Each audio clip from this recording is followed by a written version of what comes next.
Welcome to The Explainer. Today, we're tackling a big one, childcare. Specifically, we're asking why one of the most important jobs out there is also one of the worst paid, and what that means for literally all of us, whether you have kids or not. So let's just jump right in with a number that honestly is kind of hard to believe.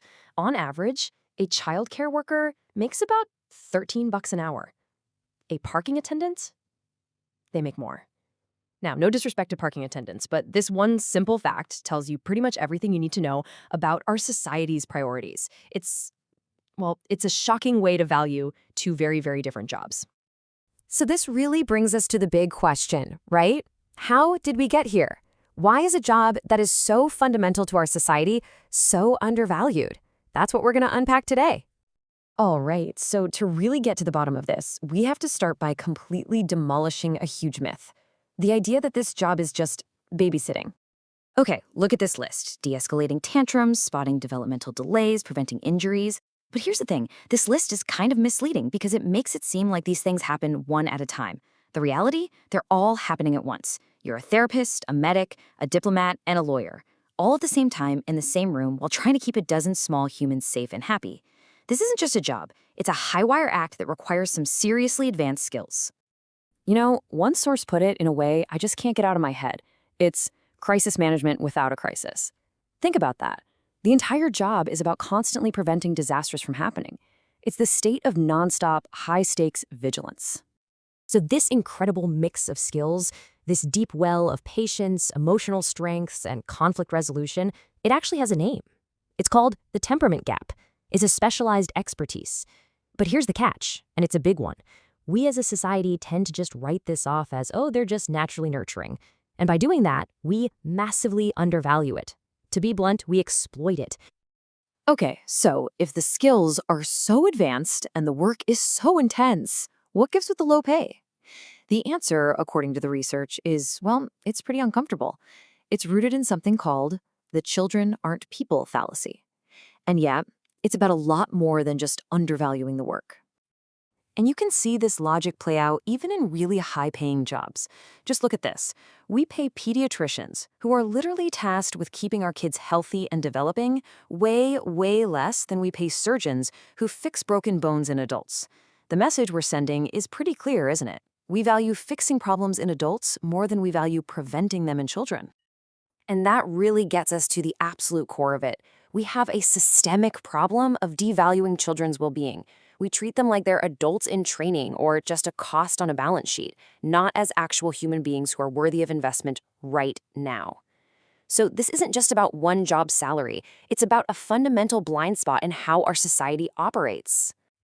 All right, let's talk money, because this isn't just a philosophical problem. This flawed thinking creates an economic equation that is, frankly, completely insane. And it's an equation that costs every single one of us, whether you have kids or not. So check this out. There's this Nobel Prize-winning economist, James Heckman, who did the math on this. And what he found is that for every single dollar, just $1 that we invest in quality early childhood education, we get back as much as $13 in return. 13! I mean, that's an incredible ROI. Where does that come from? It's all long-term savings. Less crime, better public health, less need for welfare. It's literally one of the best investments a society can make. And we just don't do it.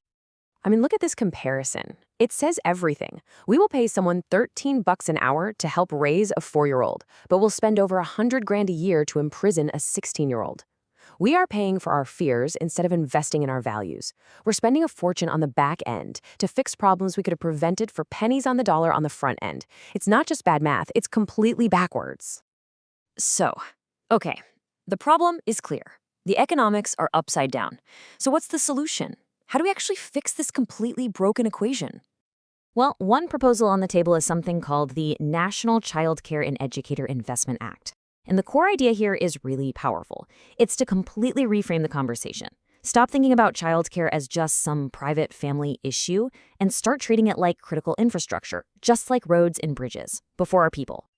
And it's not just talk. The proposal has 3 really concrete pillars to professionalize the entire field.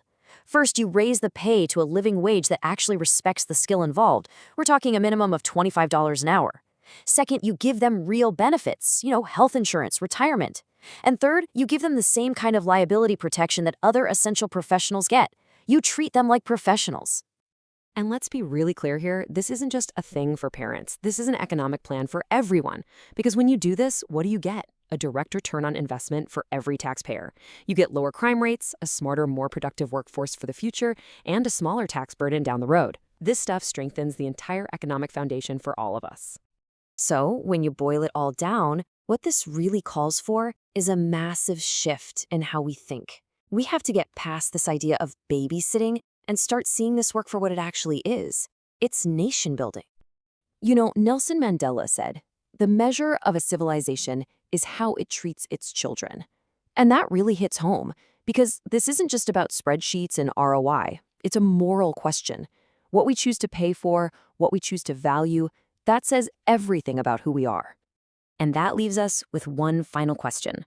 When you really look at the long-term price of not doing this, the cost of crime, the cost of poor health, the cost of a less prepared workforce, the question stops being, can we afford to invest in our children? And it becomes, how could we possibly afford not to?